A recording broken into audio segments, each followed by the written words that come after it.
본회의가 지금 진행 중이고 오늘도 오후에 대정부 질의가 있을 예정입니다. 그리고 다음 주부터는 이제 국정감사가 있는데요.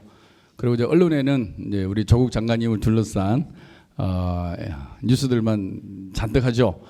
근데 여러분 국회 들어와 보시면 알겠지만 곳곳에서 이런 토론회가 활발하게 진행되고 있습니다. 물론 이제 국감기간이라서 평소보다는 좀 적지만 제가 이 말씀 드리는 것은 겉으로 보이는 국회 모습과 실제 국회 들어와서 봤을 때 국회 모습에 상당한 차이가 있다. 이런 부분을 좀 국민들에게 잘 설명을 해주시고 저는 정치 혐오가 결국에 우리나라에 있어서 가장 큰 문제라고 생각합니다. 정치에 좀 더 관심을 갖고 최선이 아니면 사선책도 연구해보고 최악이 아니면 차악이라도 선택하면서 좀 더 좋은 정치, 국민에게 도움이 되는 정치가 무엇일까, 이런 부분에 대해서 사회 지도층이나 온 국민이 함께 고민할 때 우리 정치가 발전하는 것이지, 정치를 멀리하고 정치에 무관심하고 혐오를 일으키는 것은 결코 우리 사회에 있어서 바람직스럽지 않다, 이런 말씀을 드립니다.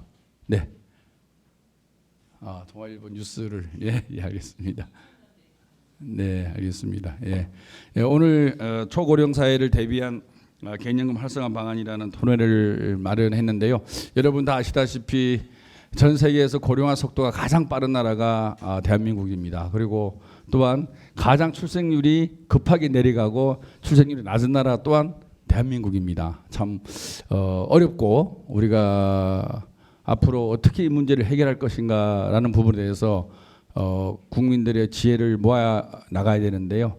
오늘은 뭐 출생 부분보다는 우리가 급속한 노령화에 따른 국민들의 노후 설계를 어떻게 하는 것이 좋을 것인가라는 부분에서 전체는 다루지 못하지만 아마 오늘 발제와 토론을 통해서 많은 부분이 논의될 것 같습니다.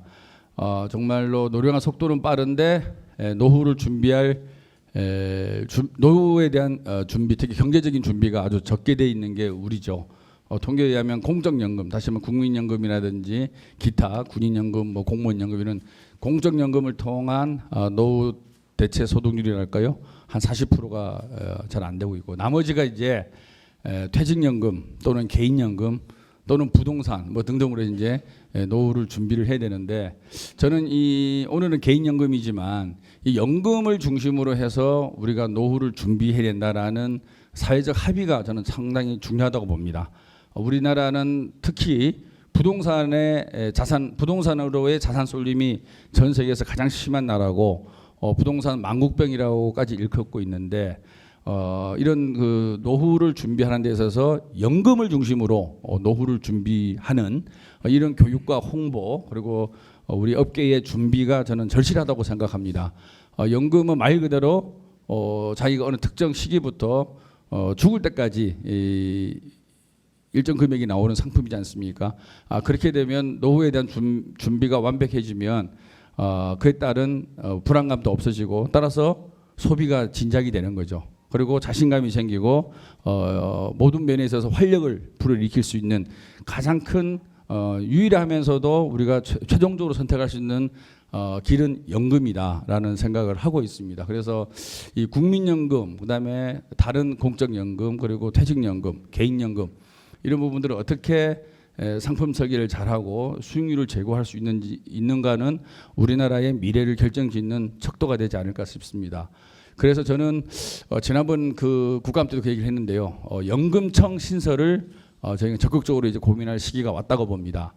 연금청은 여러 가지 역할이 있을 수 있는데요. 현재 산재되어 있는 공적연금과 사적연금, 그리고 퇴직연금, 개인연금을 종합적으로 설계하고, 그다음에 통합이 필요하다면 통합도 검토하고, 그리고 상품의 설계, 그리고 수익률 제고, 그리고 국민들의 수익 보장, 이런 측면에서 종합적으로 이제 국가 차원에서 이 문제를 접근할 시기가 오지 않았느냐.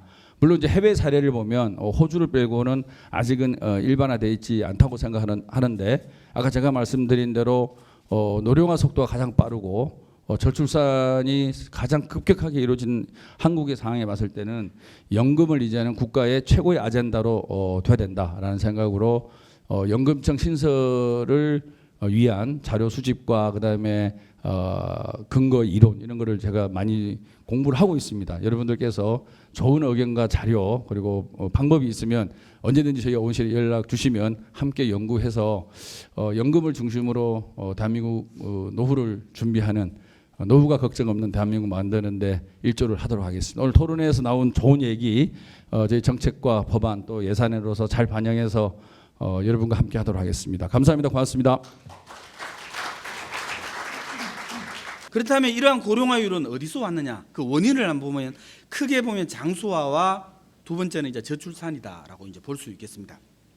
장수화는 잘 아시다시피 기대 수명과 연관되어 있는데 우리나라 기대 수명을 한 1970년부터 2014년까지 한 44년 동안을 그 분석을 해보면 한 20.5세 정도 증가해 왔습니다. 이걸 연간으로 보면 한 0.47세 약 뭐 5세 정도가 매년 증가하고 있다라는 거라고 이제 볼 수 있고요. 이거를 뭐 고령 인구인 65세 이상의 어떤 기대 여명으로 살펴보면 뭐 65세는 뭐 70년부터 14년 동안에 한 8.5세가 증가했고 70세는 6.9세, 80세는 4.6세 이런 식으로 이제 증가해 왔다는 것을 왼쪽 표에서 이제 볼 수 있겠습니다.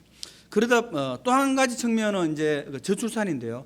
우리나라 학계 저출산은 얼마 전에 이제 보도에서 나왔다시피 2018년에는 1이 안 되는 어떤 수준입니다. 0.98명, 즉 한 명의 여성 가임 여성이 평생 동안 낳는 어린이 아기 숫자가 이제 1명도 안 되는 어떤 그런 0.98명의 정도로서 굉장히 이제 저출산이다. 뭐 이런 고령화의 두 가지 큰 원인이 지금 현재 어떤 고령화 속도를 굉장히 빠르게 하고 있다라고 볼 수 있겠습니다.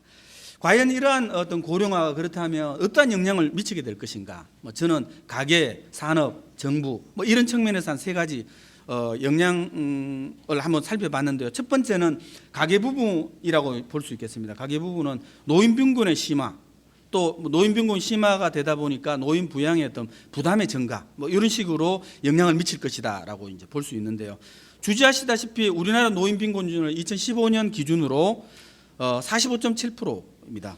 OECD 동일 기간의 어떤 OECD 기준으로 살펴보면 12.5%서 한 4배 가까이 되는 어떤 그 높은 노인 빈곤율이다라고 이제 볼 수 있고요. 이것을 이제 부양비 관점에서 이제 살펴보면 오른쪽 그림입니다. 오른쪽 그림은 우리나라 18년도 기준으로 두 번째 막대표를 보면 19.6% 정도, 생산 가능 인구 100명당 한 20명 정도가 이제 노인 인구다라고 이제 볼 수 있는데요. 뭐 부양률로 치면 한 20% 정도 된다라고 이제 볼 수 있겠습니다. 이게 2060년도 가면 굉장히 가파른 속도로 이제 올라가는. 그래서 결국에는 굉장히 노인 부양 부담이 증가하는 어떤 그런 형태를 보이게 된다라는.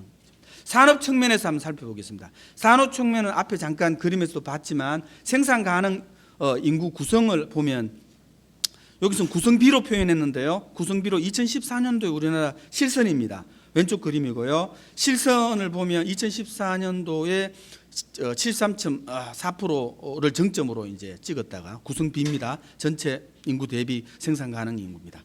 그래서 굉장히 빠른 속도로 이제 떨어지고 있는데 이걸 세계 추세하고 비교해 보면 굉장히 세계 추세는 굉장히 안정적으로 가고 있는데 우리는 굉장히 빠른 그렇다 보면 결국에는 생산성 저하를 직면할 수밖에 없다라는 겁니다. 마지막 영향으로는 이제 정부 부분인데요. 뭐 굉장히 뭐 핫한 이슈이기도 한데요. 국민연금이나 공적연금 측면에서는요. 이게 이제 노인 빈곤과 복지 수요 욕구가 이제 증가에 대응하기 위해서 과거부터 복지 제도의 도입 확대로 복지 재정 부담이 지금 증가하고 있는 어떤 측면이 있습니다. GDP 대비 그 비중을 살펴보면 90년부터 해서 2014년까지의 한 25년 정도의 어떤 로 보면 우리나라 그 복지 비중이 한 6에서 7% 정도 증가해 왔습니다. 근데 동기간에 OECD는 18에서 19% 정도의 였던데 이게 이제 21% 증가하면서 한 2에서 3% 정도 증가 전체적인 비중은 당연히 아직까지는 OECD가 이제 훨씬 높다. 한 2배 정도 높지만 이 증가율 속도로 봤을 때는 굉장히 빠른 속도로 지금 OECD에 접근하고 있어서 이 속도를 좀 통제할 필요가 있다라는 게 지금의 어떤 주는 시사점이라고 볼 수 있겠습니다. 그런 측면에서 국민연금에서 먼저 이제 이런 부분에 대한 자극을 하고 재정 안정적 개혁을 2차례 이제 했었는데 그럼에도 불구하고 재정적인 불안전은 뭐 여전하고 현재도 이런 부분을 극복하기 위해서 굉장히 논의가 많이 되어 왔지만 아직까지 그 해결은 굉장히 그 미지수다라는 것을 오른쪽 그림에서 보여주고 있다라고. 그렇다면 이러한 노후 준비 실태가 왜 그렇게 됐느냐라고 보니까 준비 시점을 한번 봤을 때 이상적인 노후 준비 시점은 뭐 취업 직후 왼쪽으로 봤을 때 가장 높은 막대 그래프가 이제 왼쪽에 있는 취업 직후가 25.3%로 응답해서 가장 높게 나오고 있습니다. 취업 직후다. 이상적으로 봤을 때. 근데 실질적으로는 어떻게 하느냐? 오른쪽 그림으로 봤을 때 이걸 비율로 보니까 실질적인 실선입니다. 실선은 죄송합니다. 이상적인 부분이 이제 실선이고요. 현실적인 측면은 이제 사선인데요. 실선 부분은 취업 직후로 즉 왼쪽 우하향하는 즉 취업 직후일수록 더 이상적이다. 즉 그렇게 해야 된다고 보는데 현실에서는 결혼 후까지 이제 늦어진다. 그래서 이상과 현실 간의 괴리가 나타나는 현실을 볼 수 있겠다라는 겁니다. 그래서 늦은 노후 준비가 지금의 노후 준비의 어떤 문제점을 부각시키고 있다라고 볼 수 있습니다. 그리고 세 번째 어떤 문제점으로 생각할 수 있는 것은 6세 이상 가구주의 보유 자산 부분인데요. 보유 자산을 살펴보면 뭐 너무나 잘 알고 있다시피 부동산에 지금 소위 말하는 몰빵 뭐 이런 형태가 60대 즉 고령화되면서 더 많이 나타나는 현상. 이건 나타나고 있더라. 그런데 부동산 보유하고 있더라도 이제 가계 부채가 이제 존재하는 비율이 한 62% 정도 되는데 뭐 대부분이 보면 주택 구입이라든지 자녀 결혼 자금 뭐 이런 부분이기 때문에 특히 자녀 결혼 자금은 50대에서 60대에 나타난다는 점에서 뭐 적어도 부동산이 유동적 문제는 있지만 그래도 노후 자산이라는 측면을 봤을 때 그나마도 까먹을 수 있는 연령대가 60대에 이제 나타날 수 있다라는 거고요. 이걸 커버하기 위해서 그럼 소득 수준은 어떤 식으로 되느냐라고 봤을 때 유동성이 높은 소득 수준을 보니까 역시 60대는 은퇴한 분들이 많기 때문에 50대에 비해서 거의 절반 가까이 이제 떨어집니다. 52% 정도 소위 소득 절벽에 이제 직면하게 되는 거죠. 그 이유는 봤을 때 근로소득이라든지 사업소득, 즉 유동성이 높은 이런 소득들이 줄어들기 들기 때문에 노후 빈곤에 직면하는 우려가 이제 이런 유동성 문제 때문이다라고 이제 볼 수 있겠습니다. 그렇다면 과연 어떤 식으로 우리는 나가야 되느냐를 한번 보기 위해서 부족한 이 노후 준비를 충당하기 위해서 어떤 형태의 지원을 원하느냐 물어보니까 소득 형태의 지원을 원한다. 물론 이제 건강이라든지 요양이라든지 이런 부분에 대해서도 좀 높기는 했지만 상대적으로 소득 형태의 지원을 원하는 경향이 강했습니다.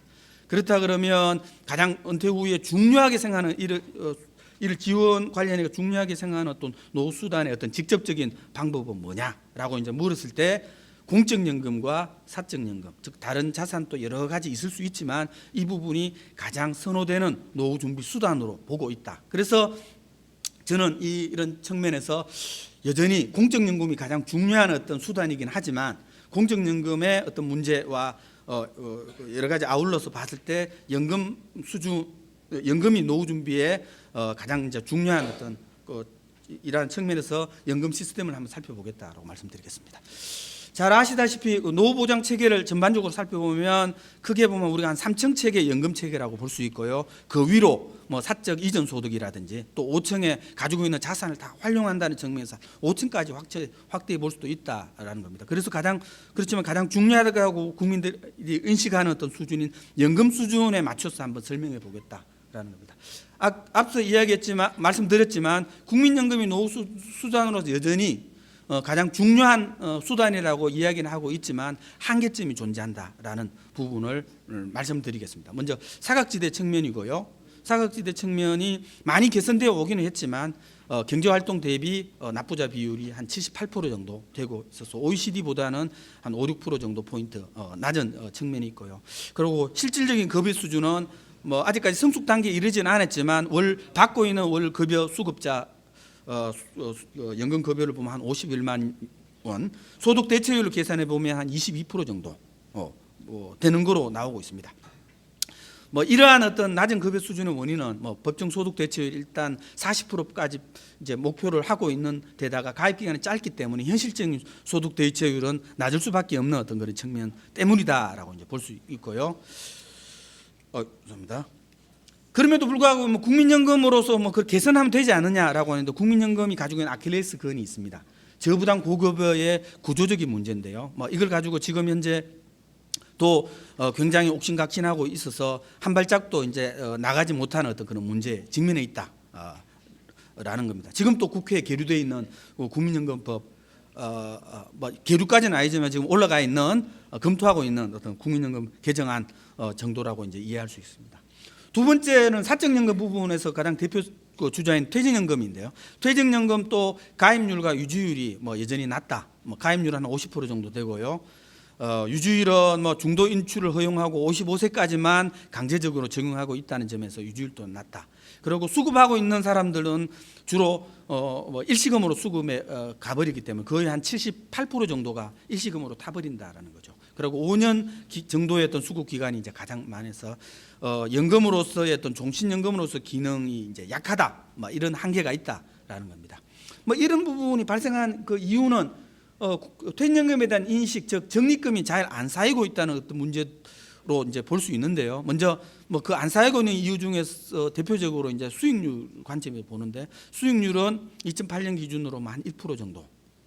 그래서 뭐 월금 보장형에 문제가 있다라고 이제 그동안 이야기를 많이 해왔지만 실질적으로 실적 배당 수익도 뭐 주식시장이라는 불안정 때문에 굉장히 불안하기 때문에 이 뭐 퇴직연금의 어떤 자본시장의 어떤 시스템, 즉 시장의 어떤 원활한 이런 효율성을 올리지 않고는 굉장히 여전히 한계점에 직면할 수밖에 없다라는 측면이고요.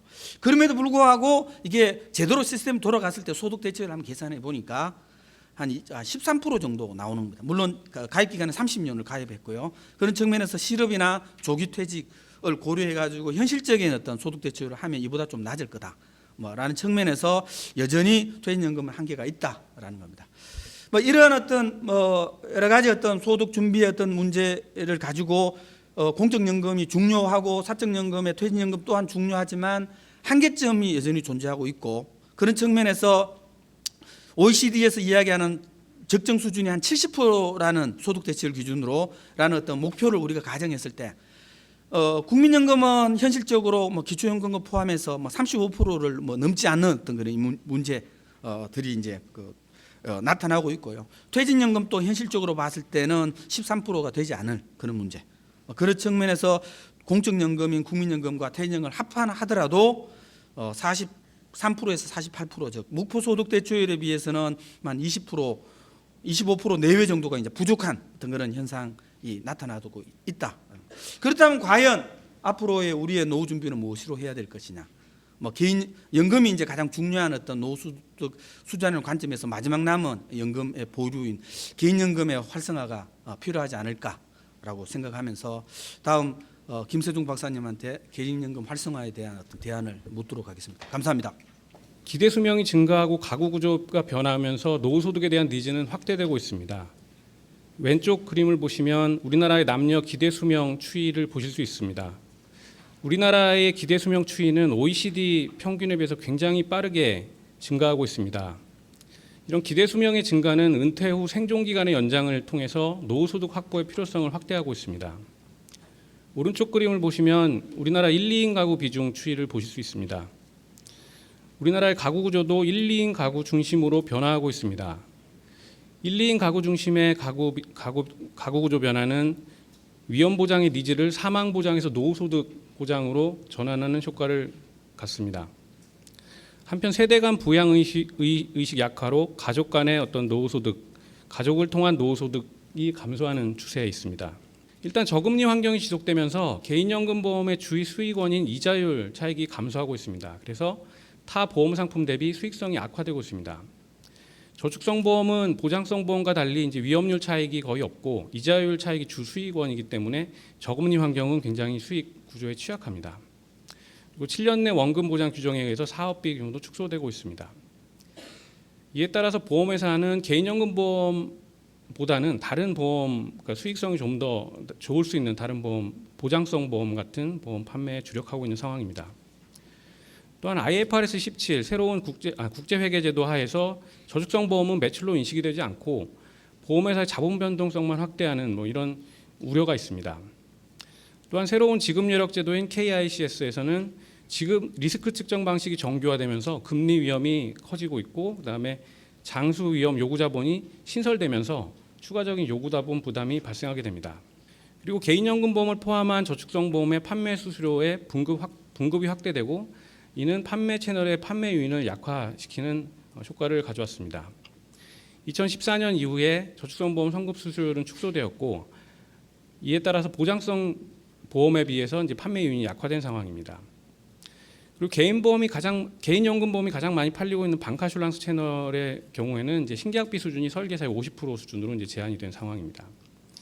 그리고 7년 내 원금 보장하는 해약환급 제도가 도입되면서 금리가 하락할수록 이제 수수료를 축소하는 요인으로 작용하고 있습니다. 따라서 보험회사와 함께 판매 채널 양쪽에서 개인연금 보험을 판매를 약간 기피하는 이런 현상들이 발생하고 있는 상황입니다. 한편 이제 보험회사가 판매하는 세제 적격 연금 저축과 세제 비적격 연금 보험에 대한 어떤 세제 혜택이 축소되면서 소비자의 세제 유인도 좀 약화되는 상황입니다. 왼쪽 아래 그림에 보시면 연금 저축의 경우에는 이제 소득 공제가 세액 공제로 변경이 되었고, 오른쪽에 보시면 연금 보험의 경우에는 이제 비과세 요건의 한도가 추가된 상황입니다. 결론적으로 개인연금 시장은 지금 현재 수요와 공급의 불일치 현상이 나타나고 있습니다. 기대 수명이 증가하고 가구 구조가 변화하면서 개인연금 보험에 대한 수요는 증가한다고 볼 수 있으나 공급 측면에서 이를 해소하지 못하면서 개인연금 보험이 사회안전망으로서의 기능을 상실하고 있습니다. 아래 그림에 보시면 노후소득 사회안전망을 분담하는 주체는 크게 국가, 기업, 금융기관으로 볼 수 있습니다. 다양한 분담 주체는 사회안전망 강화라는 목표 달성을 위해서 균형 있는 분담 노력이 필요합니다. 그렇기 때문에 개인연금 보험 활성화는 한 산업의 문제가 아니라 사회안전망 강화라는 큰 틀에서 논의되어야 할 것으로 보입니다. 개인연금 보험 공급 위축 해소 방안을 말씀드리겠습니다. 앞서 보신 바와 같이 개인연금 보험 시장의 부진은 굉장히 다양한 요인에 의해 발생하고 있습니다. 따라서 개인연금 보험의 공급 위축 해소 방안도 공급 단계별로 입체적으로 접근할 필요가 있습니다.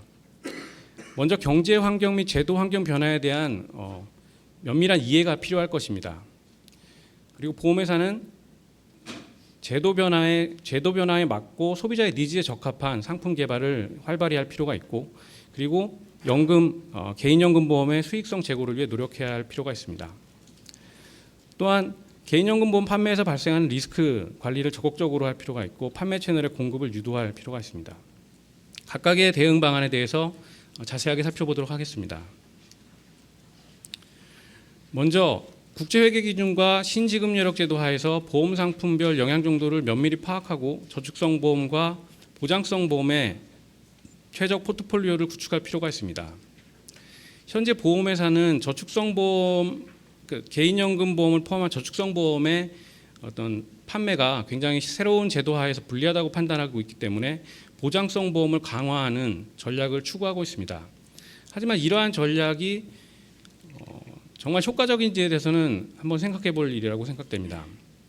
먼저 개인연금 보험과 같은 저축성 보험은 이제 금리 변동형 상품이고, 최저 보증 이율을 굉장히 보수적으로 운용할 경우에는 생각보다 자본 부담이 크지 않을 수도 있습니다. 한편 최근 강화하고 있는 보장성 보험의 경우에 오히려 높은 예정 이율을 지급하면서 경쟁이 심화되고 있고, 종신보험의 경우에는, 그리고 새로운 건강보험 같은 경우에는 이제 위험 측정이 어렵거나 아니면은 언더라이팅 간소화를 통해서 리스크 관리가 좀 어려운 측면이 있습니다. 그래서 보장성 보험의 이런 과잉 경쟁이 오히려 더 큰 부담이 될 수도 있다는 생각이 됩니다. 그리고 보험회사는 제도 변화의 영향이 좀 적고 수익성이 높은 새로운 유형의 연금 상품을 공급할 필요가 있습니다. 유럽의 경우에도 솔벤시2라는 신지급여력 제도가 시행된 이후에 금리 리스크가 큰 장기 저축성 보험 공급을 줄이고 변액연금과 같은 투자형 상품 또는 하이브리드형 상품을 강화한 바 있습니다. 왼쪽 아래 그림에 보시면 유럽의 개인연금 보험 상품은 전통형 보험과 변액보험의 사이에 있는 중간지대에 있는 상품들로 구성이 변화한 것을 보실 수 있습니다. 또한 소비자의 보험료 부담이 적고 장수위험 관리에 특화된 한국형 톤틴연금과 같은 새로운 상품을 고려할 필요도 있을 것 같습니다. 한국형 톤틴연금이라는 것은 80세와 같은 고령의 연금이 개시되면서 연금 수령 전 사망자의 적립금이 생존자의 연금 지원을 활용되는 연금입니다.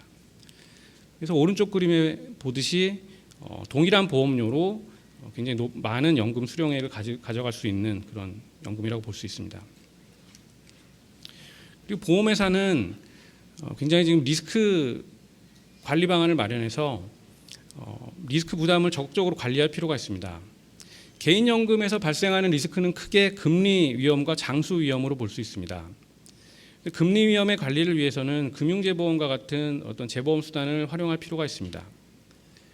장수 위험 관리를 위해서도 장수 파생상품과 같은 어떤 새로운 수단을 좀 발굴할 필요가 있는 것 같습니다. 전체적으로 개인연금 보험과 관련한 요구자본 부담을 관리하기 위해서는 어떤 종합적인 재보험 전략에 대한 검토와 보험연계증권 활용 방안에 대한 모색이 필요할 것으로 보입니다. 마지막으로 개인연금 보험의 장기 보장 기능하고 공적 노후소득 보완 기능을 감안하여 판매 채널에 인센티브를 제공할 필요가 있다고 생각됩니다. 판매 수수료 축소와 분급 확대는 저축성 보험의 수익률을 높여 소비자 편익을 제고하는 방안입니다. 따라서 최근의 정책적 방향은 판매 수수료를 축소하고 분급을 확대하는 방향으로 진행되고 있습니다. 하지만 개인연금 보험의 특수성을 감안해서 수수료 체계의 보완을 검토할 필요가 있을 것 같습니다. 개인연금 보험에 대한 자발적 수요는 많지 않습니다. 그래서 이런 자발적 수요, 잠재 수요가 일단 자발적 수요로 발현되도록 하기 위해서 보험회사와 당국은 개인연금 보험의 장점을 이해할 수 있도록 지속적인 교육과 홍보가 필요할 것으로 보입니다. 또한 시장에는 수많은 연금 보험 상품들이 존재합니다. 따라서 가입자가 모든 상품을 비교해서 최적의 상품을 찾아내는 것은 불가능하다고 보입니다. 따라서 어떤 독립된 평가기관 등을 통해서 어떤 상위권 연금에 대한 어떤 정보를 제공한다면 소비자들 입장에서 연금 상품을 이제 선택하기가 굉장히 좀 편할 것 같다는 생각입니다. 연금에 대한 정보 제공 사례는 이제 밑에 그림에 보듯이 독일 리스트 연금 정보 제공 사례가 있습니다. 그래서 다양한 기관에서 수익과 비용, 서비스의 질, 투명성 이런 것들을 고려해서 가장 좋은 상품이 뭔지를 이제 매년 발표하고 있습니다. 이런 사례도 참고할 필요가 있다고 생각이 됩니다. 그리고 소비자에게 직접적인 혜택이 주어질 수 있는 세제 혜택을 확대하는 방안도 고려될 필요가 있습니다. 지금 세제 적격 개인연금 보험의 경우에 납입한도 400만 원에 대해서 연말정산을 통해 13.2에서 16.5%의 세액공제 혜택이 주어지고 있습니다. 하지만 이전에 이제 그 소득공제에서 세액공제로 전환되면서 이제 세제 혜택이 좀 낮아졌고 이에 따라서 저소득층과 과세미달자의 가압류를 낮추는 부작용이 발생한 바 있습니다. 그래서 세액공제 혜택을 과거와 같이 소득공제 혜택으로 환원하거나 아니면은 세액공제 비율을 상향 조정함으로써 개인연금 보험 수요를 확대할 수 있을 것이라고 생각됩니다. 세제 비적격 연금보험의 경우에도 장기 유지 및 연금 수령을 조건으로 비과세 혜택 제한 요건을 좀 완화하는 방안을 고려할 수 있을 것 같습니다. 그리고 추가적으로 중저소득층의 개인연금 보험 가입 확대를 위해서 보조금을 지급하는 방안도 고려할 수 있을 것입니다. 대표적인 사례는 독일의 리스터 연금입니다. 다만 이 경우에는 재정 지출이 발생할 수 있기 때문에 가입 자격 및 보조금 규모 등에 대한 어떤 신중한 제도 설계가 필요할 것으로 보입니다. 그 개인연금 보험은 계약 유지와 연금 수령을 통한 장수위험 관리가 핵심 기능입니다. 따라서 보험회사는 한번 계약을 한 계약자가 계속해서 계약을 유지할 수 있도록 유지관리 서비스를 강화할 필요가 있습니다. 또한 개인연금 보험을 원하는 소비자에게 유사연금 상품을 권유하는 어떤 불안전 판매 행위도 억제해야 될 것입니다. 장기연금 수령을 유도하기 위해서는 연금 수령 기간에 따라 세제 혜택을 차등화하는 방안을 고려할 수도 있겠습니다. 그럼 결론을 말씀드리도록 하겠습니다. 공적연금 및 퇴직연금과 함께 연금시장 활성화를 기반으로 개인은 효율적인 장수위험 관리 목표를 달성할 수 있습니다. 이를 위해 보험산업은 활발한 신상품 개발, 리스크 관리 정교화, 적극적인 시장 확대 노력, 장기 유지 및 연금 수령 유도와 같은 다양한 노력을 이어나갈 필요가 있습니다. 하지만 개인연금보험 활성화를 위한 보험산업의 노력만으로는 개인연금보험 활성화를 달성하기가 어려운 것이 현실입니다. 따라서 적극적인 정책적인 지원이 필요하다고 판단됩니다.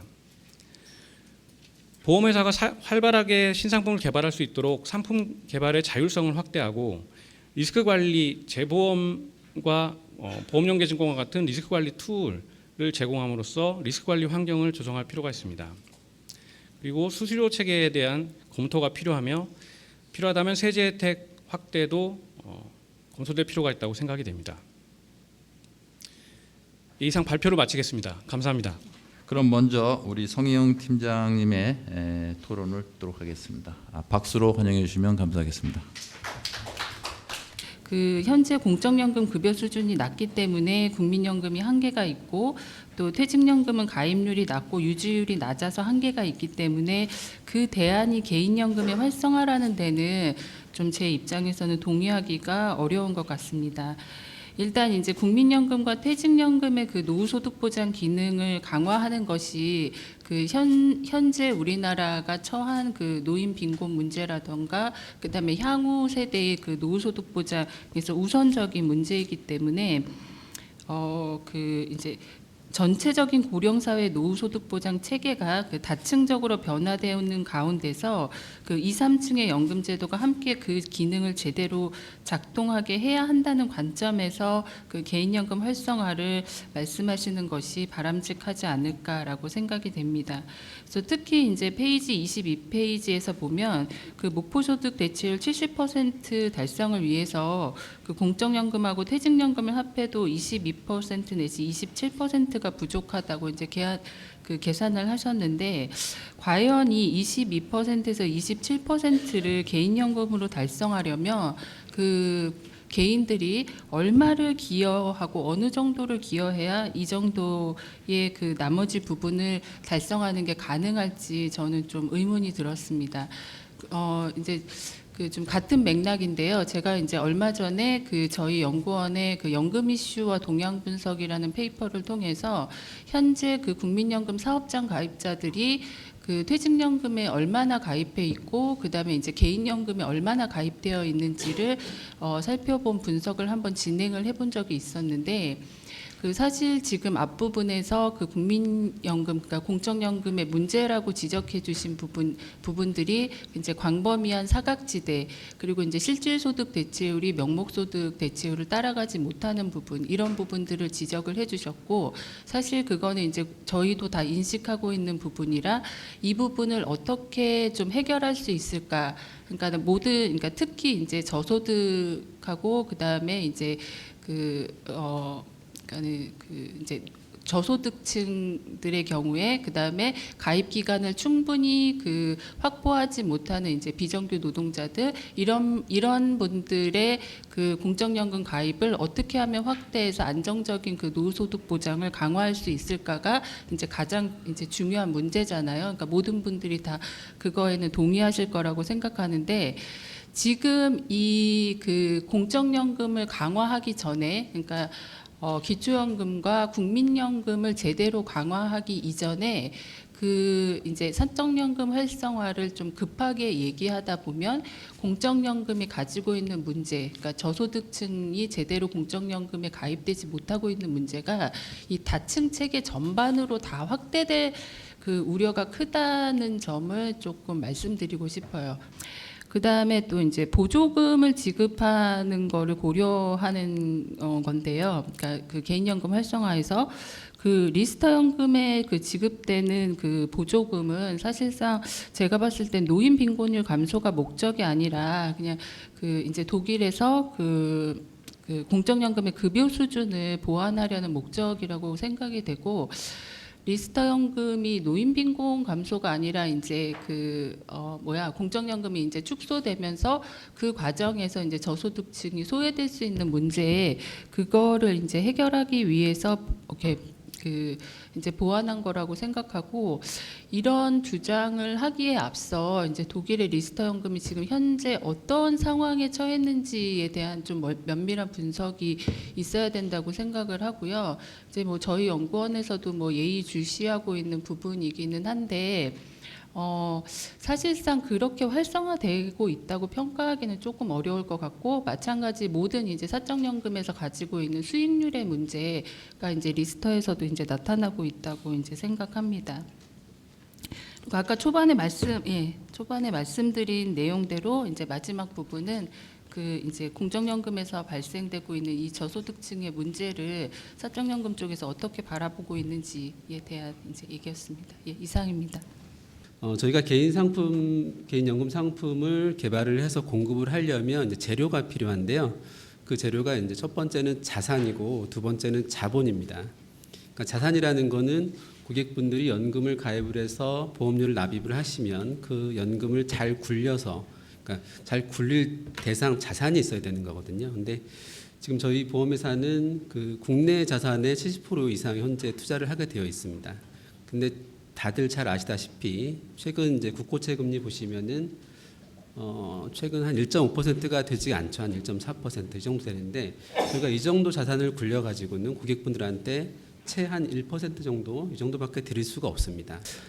그리고 연구원님께서도 아까 말씀하셨지만 이 개인연금 상품이라는 거는 현실적으로 이 소비자의 수요 측면에서 굉장히 초장기 상품입니다. 그래서 저희가 모니터를 해보면 대부분 다 가입해야 된다, 니드는 다 있습니다.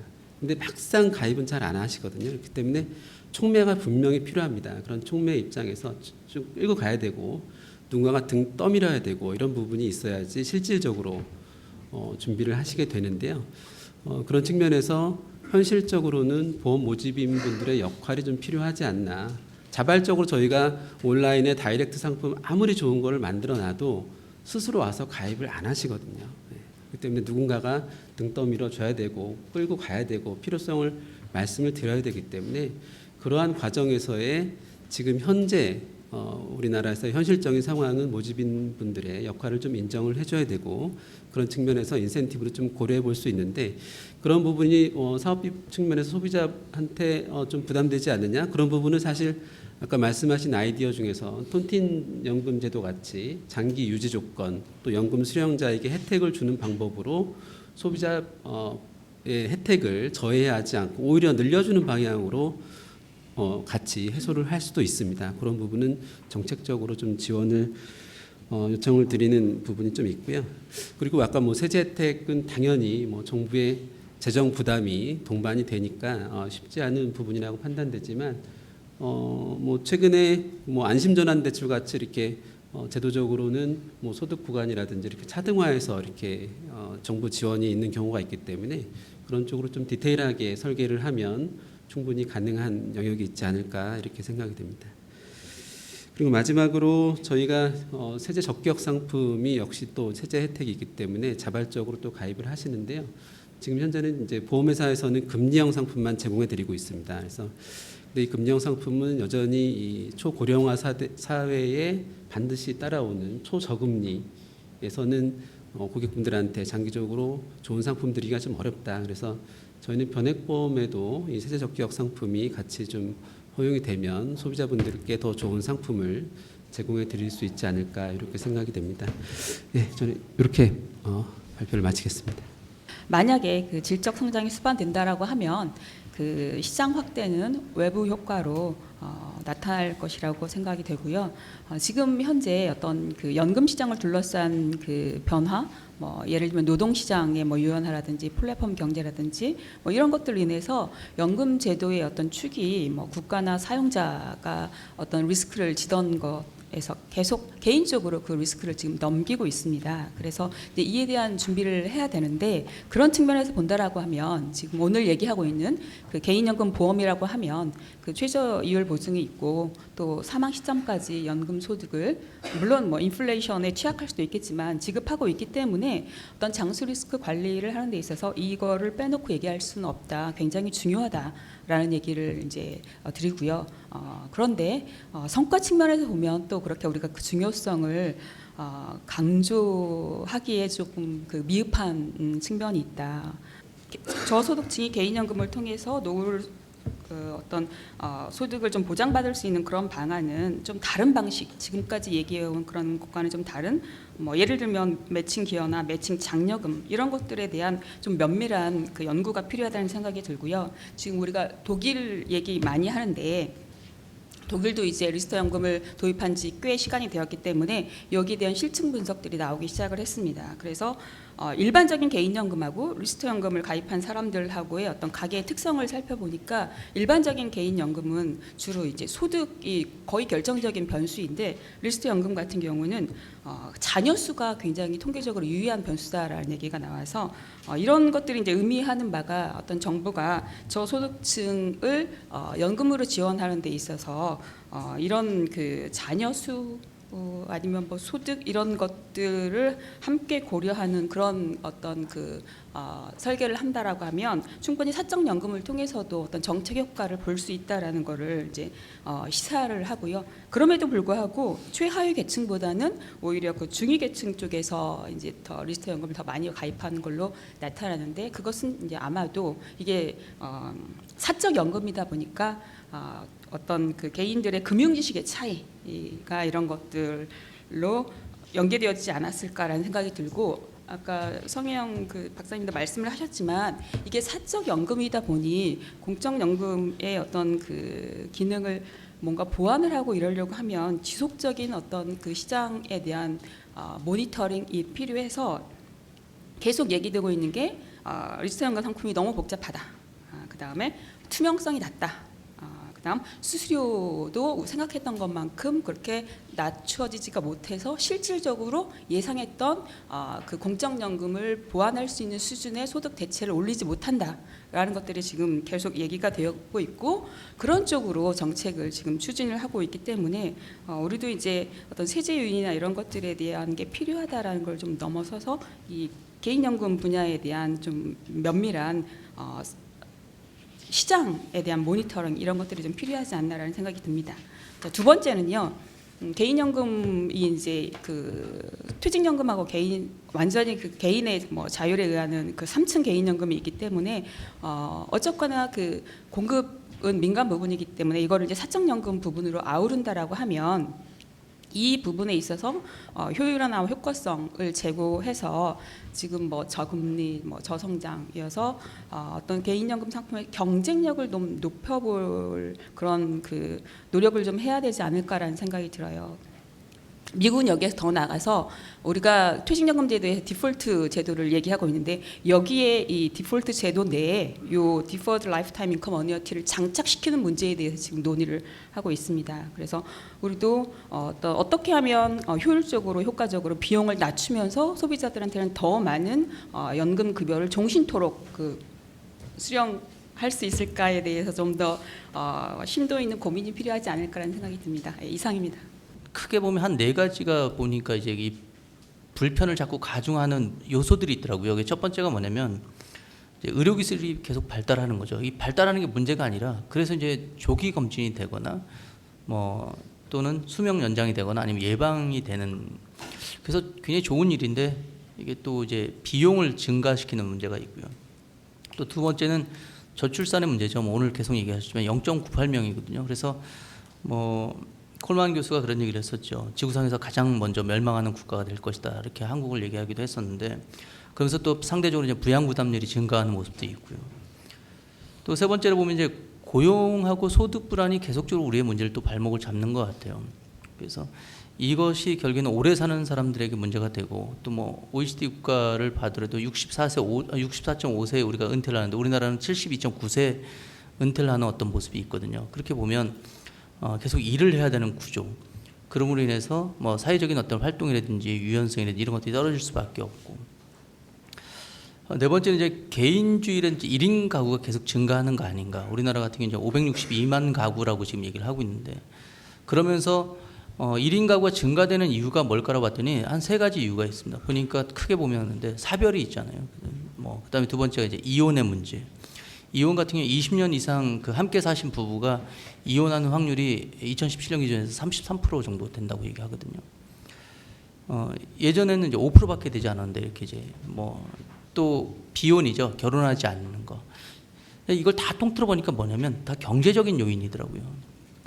그러니까 얼마 전에도 저희가 포럼에서도 그런 얘기했었는데, 외로움이나 고립이나 고독 이런 어떤 문제들이 결국에는 경제적인 부분이 해결이 되면 많은 부분 좀 해소가 된다는 얘기들이 있더라고요. 그래서 결국에 그러면 은퇴를 우리가 어떻게, 아니면은 노후를 어떻게 준비할 것이냐라는 생각에서 제가 한번 5가지를 한번 생각해 본데요. 지금까지 우리 계속 3층 연금에 대해서 3층 구조에 대해서 계속 얘기를 했는데, 이제 5층 구조를 좀 바꿔야 될 필요가 있는 거 아닌가. 그래서 첫 번째가 뭐냐면 건강한 거죠. 우리는 이게 연금이나 이 노후를 얘기하면서 계속 건강에 대한 것은 기본이니까 얘기하지 않고 가는 게 너무 많은 것 같아요. 근데 저는 건강을 지키는 게 굉장히 중요한 것 같고요. 저희 장인어른이 85세이시고 장모님이 75세이시거든요. 두 분이 다 건강하세요. 지금도 일을 하시고요. 이 두 분이 건강하시니까 두 분이 모여서 매일 뭘 하실 것 같으세요? 네, 싸우세요. 네, 건강하시니까 싸우시고 건강하시니까 일을 하시잖아요. 그러니까 우리가 건강하다는 것은 결국에는 노후의 어떤 굉장히 중요한 요소가 될 것이고, 또 건강하지 않으면 대부분 그 받는 소득들을 어디에다 쓰냐면 의료비에다 쓸 수밖에 없다는 거죠. 마지막으로 오늘 그 주제이기도 한데 개인연금 활성화죠. 개인연금 활성화도 굉장히 중요하다고 봅니다. 개인연금을 우리가 가입한 사람도 있고 가입하지 않았다 이런 경우도 있지만, 대부분 가입했지만 이것을 어디까지 또 유지하느냐도 저는 굉장히 중요한 것 같아요. 결국엔 노후에 쓰는 거라면 이걸 유지해야 되는, 오늘 말씀에도 나왔지만 그 유지하는 것에 대해서 우리가 굉장히 중요하게 좀 생각을 해봐야 될 것 같고, 또 IFRS 17이나 킥스라든지 이런 걸 통해서 보험회사가 이 상품을 계속적으로 판매하고 보유하는 것에 대한 부담도 좀 감경시켜 줄 필요가 있는 것 같고요. 또 하나는 저축성 보험을 우리가 계속적으로 분류함으로 인해서 사업비 문제라든지 이런 부담들에 대해서 판매자가 판매를 할 수 있는 유인책도 좀 주는 것도 중요하지 않느냐라는 생각도 듭니다. 팔고 싶어야 하는 것도 필요하다고 생각이 됩니다. 그 다음에 이걸 또 소비자들에게 적극적으로 또 권유할 수 있다고 또 생각이 들고요. 문제는 여기에 뭐가 포함이 돼야 되냐면 신뢰죠.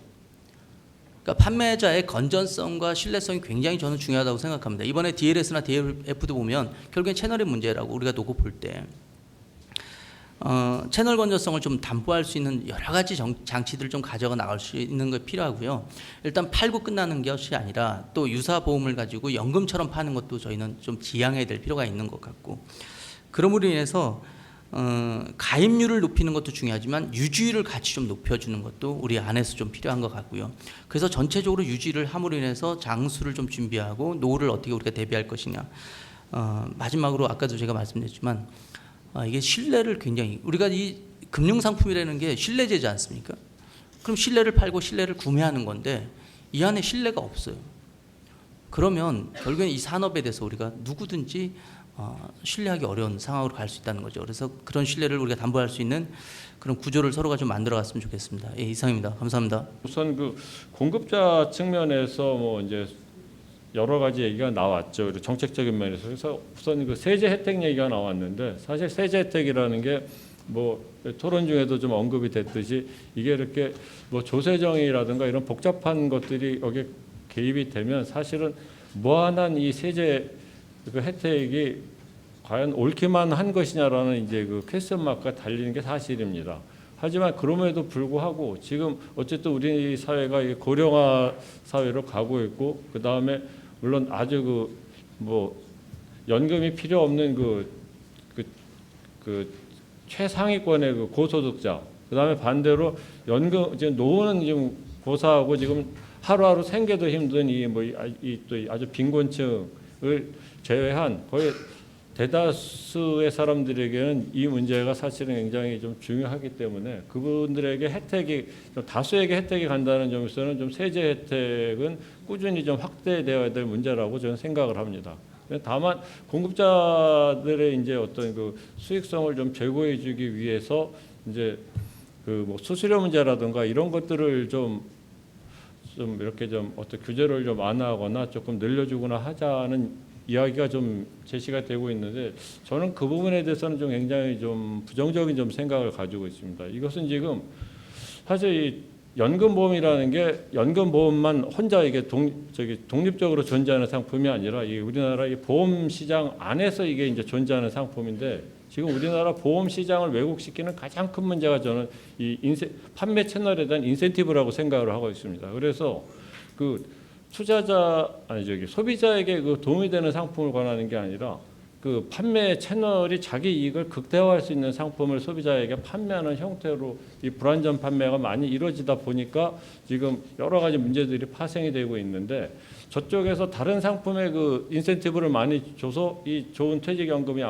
아직 연금보험이 안 팔리니까 여기다가 그 수수료를 인센티브를 늘려주자라는 것은 굉장히 조금 그 바람직하지 않은 저는 그 방향이라고 생각을 합니다. 오히려 차라리 이게 너무 뭐 이야기가 저기 근원적인 문제로 확대되고 좀 또 본질적인 거 건드려서 새길로 좀 빠지는 듯한 좀 감은 있습니다만 차제에 이 어떤 보험 시장의 그 인센티브 문제를 좀 제대로 좀 다시 좀 정리를 해서 지금 현재 그 사실 보험 금융사들조차도 지금 이 인센티브 문제 때문에 굉장히 좀 괴로움을 겪고 있는 게 지금 현재 그 어떤 그 보험 그러니까 금융상품 판매 그 주도권이 특히 보험 쪽에서는 이 GA 쪽으로 지금 대부분 다 넘어가는 바람에 사실 보험사들조차도 지금 여러 가지로 좀 그 사업비 관리라든가 이런 거에 그 어려움을 겪고 있습니다. 그래서 이런 전제들이 해결되지 않는 상태에서 이 그 연금 보험에 대해서 그런 것을 늘려주자라고 하는 것은 별로 바람직하지 않다고 생각을 하고요. 그다음에 어쨌든 소비자들에게 그 수요를 확대하기 위해서 뭐 이제 홍보라든가 뭐 상품에 대해서 어떤 상품이 우수한가를 이제 알려주자라는 이런 것은 굉장히 찬성을 합니다. 그래서 사실은 그럼에도 불구하고 이제 불안전 판매를 줄이기 위한 그 노력들이 좀 많이 필요하다고 저는 생각이 되는데 제가 여기 그 발전이 좀 늦게 나와가지고 그 인쇄됐습니다만 거기 그 사례들이 좀 있습니다. 보면 아주 그 설계사들이 아주 전문적이고 지능적입니다. 해피콜이라는 제도가 있는데 그걸 빠져나가는 걸 갖다가 소비자한테 다 가르쳐서 대답을 이렇게 하라라고 미리미리 알려주고 그 다음에 여기 뭐 한 그 제보 내용은 보면 그 소비자가 워낙 이 사람이 그 치밀하게 그 보험협회 공시까지 다 확인을 하고 했는데 그 실제 그 보험사의 그 약관과 그다음에 인터넷 홈페이지에 게시된 것과 공시된 내용들이 달라서 항의했더니 그걸 나중에 삭제해버리고 뭐 이런 것들이 있는데 결국은 이런 그 어떤 좀 잘못된 관행들 이런 것들을 좀 바로잡고 해서 결과적으로는 하여간 소비자들이 좀 믿고 좀 선택할 수 있는 좀 그런 이 보험 상품으로서 좀 자리매김을 하는 게 좀 중요하지 않을까 생각합니다. 시간을 제가 너무 많이 오버해가지고 다음부터 많은 얘기가 있습니다만 여기서 일단 멈추도록 하겠습니다. 먼저 이제 그 연금의 가입률을 제고한다는 측면에서는 아무래도 세제 당국의 역할이 무엇보다 중요하다고 생각합니다. 이거에 대해 저희도 이제 공감을 하고 있고요. 그래서 지난 7월 25일인가요, 6일 정도에 이제 발표된 세법 개정안에서는 이 사적연금에 대한 세제 지원안이 포함되어 있습니다. 이제 미국이나 호주 같은 나라에서 실시하고 있는 캐치업 제도와 유사하게 국내에서도 은퇴 시점이 가까운 50세 이상 가입자에게는 공제 한도를 이제 추가로 700만 원에서 900만 원을 이렇게 인상을 하였고요. 그다음에 IS 계좌가 이제 5년 만기가 이제 내년부터 돌아오는데 이게 연금 계좌 전환을 허용하면서 이 전환 금액의 약 10% 정도를 추가로 이제 공제받을 수 있도록 세제 유인책을 발표를 했습니다. 다만 좀 아쉬운 점이 있다면은 기존과 같이 연금저축은 소득공제 인정 한도가 400 그리고 IRP는 700이 적용돼서 상대적으로 연금적이 좀 아직도 불리한 상태로 남아있던 점이 좀 아쉬운 것 같습니다. 또한 그 가입자 편리성을 제고하기 위해서 공시 방식도 현재는 각 4개의 권역별 협회를 링크해서 제공하는데 굉장히 불편합니다. 그래서 이거를 저희 통합연금 포털에서 직접 구현하는 방식으로 변경할 예정이고요. 그리고 가입자가 연금저축하고 개인형 IRP 두 상품을 실적과 비용을 쉽게 비교해서 가입할 수 있도록 두 상품의 공시 양식도 통일할 예정입니다. 그래서 저희 관점은 사적연금이 결국 어느 쪽에 가입해도 똑같기 때문에 결국 두 상품을 경쟁을 시켜서 가입자가 본인한테 유리한 상품을 가입할 수 있도록 이렇게 하는 데 도움을 주려고 합니다. 그리고 보험사로서 또 결국 이제 개인연금을 활성화하고 가입자의 니즈에 부합하기 위해서는 다양한 방법을 좀 고민해 볼 필요가 있다고 생각합니다. 최근에는 이제 연금뿐만 아니라 일반 금융 상품의 온라인 가입이 굉장히 많이 증가하고 있는 추세로 보입니다. 이제 온라인 채널은 가입자에게는 저렴한 수수료 혜택을 부여할 수 있고요. 보험사에게는 어쨌든 자발적 가입자가 많은 연금 상품의 특성상 자사로 이제 유치할 수 있는 장점이 있습니다. 예를 들면 지금 오프라인의 수수료보다 온라인으로 가입할 경우에는 거의 절반 정도의 수수료만 부과가 됩니다. 이러한 가입 채널 다양화는 연금 활성화를 통한 국민의 노후 소득 증대라는 목표에 부합하는 것으로 생각이 됩니다. 두 번째로 현재 이제 보험사의 연금저축보험 수수료 체계를 한번 고민해 볼 필요가 있습니다. 그 경쟁 상품인 연금저축 신탁하고 연금 증권사가 판매한 연금저축 펀드, 그다음 퇴직연금의 이제 개인형 IRP는 일할로 균등 차감하는 이러한 구조를 갖고 있습니다. 그래서 오늘 만약에 제가 뭐 해지하거나 아는 타사로 계좌를 이전하게 되면 오늘까지의 수수료만 부과되는데요. 지금 저희 연금저축보험은 보험의 이제 기존 보험 상품의 특성상 납입하는 단계에서 수수료를 전 기간에 대한 수수료를 한꺼번에 떼는 이런 구조를 갖고 있습니다. 그래서 유지 기간이 짧은 길지 않은 대략 한 10년 이하의 가입자한테는 좀 불리한 구조가 되어 있습니다. 그래서 이 연금저축 같은 경우에는 세제 혜택으로 인해서 자발적 가입자가 많기 때문에 현행 수수료 부과 방식이 다른 그 권역의 상품과 비교해서 경쟁력이 있는지 그리고 다양한 그 가입자의 니즈를 반영하고 있는지 한번 적극 고민하고 검토해 볼 필요가 있겠습니다. 마지막으로 이제 무엇보다도 소비자 보호를 이제 우리 패널분들께서 여러 번 얘기를 하셨는데요. 이게 아무래도 최우선 과제라고 생각합니다. 지속적인 그 내부 교육과 그 내부 통제를 통해서 과거에 그 연말 공제 혜택이 없는 이런 유사 상품을 마치 공제가 받는 이제 연금저축 상품으로 판매하는 행위, 이런 불건전 영업 행위가 재발하지 않도록 해야겠습니다. 성주택 보험 시장에 부합하는 그런 소비자 보호에 대한 인식이 필요하다고 생각합니다.